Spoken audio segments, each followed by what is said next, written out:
Donc, nous revenons en deuxième lecture sur cette proposition de loi, dont je crois tout le monde ici s'accorde pour dire qu'elle touche un vrai problème.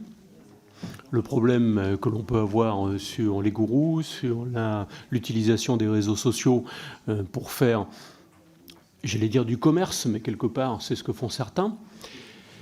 Et nous avions été d'accord en première lecture pour que même il y ait une réglementation sur les réseaux sociaux et que cette limitation de liberté, parce que quelque part aussi ça touche à l'individu et à la façon dont il peut appréhender différentes formes, par exemple de soins, de confort, etc. Et nous étions d'accord là-dessus. Notre inquiétude venait effectivement de l'article 4, parce que nous pensons que l'article 4 doit être rédigé et qu'il doit vraiment soutenir et empêcher des lobbies, pour dire les choses clairement, faire pression sur des lanceurs d'alerte.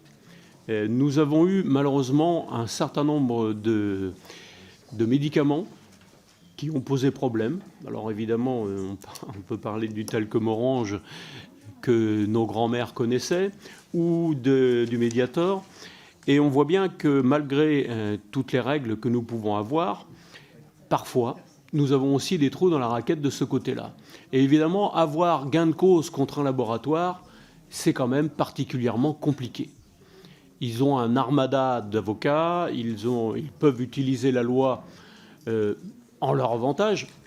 On ne peut pas leur en vouloir, évidemment, mais vous voyez bien que par rapport à un lanceur d'alerte, les moyens ne sont pas du tout les mêmes. C'est un peu le pot de fer contre le pot de terre, ou David contre Goliath. Mais alors, il arrive que David gagne quand même, ce serait Irène Frachon, mais c'est vraiment ce qui nous inquiétait. Donc nous allons en discuter et nous verrons, nous réservons notre vote pour l'instant.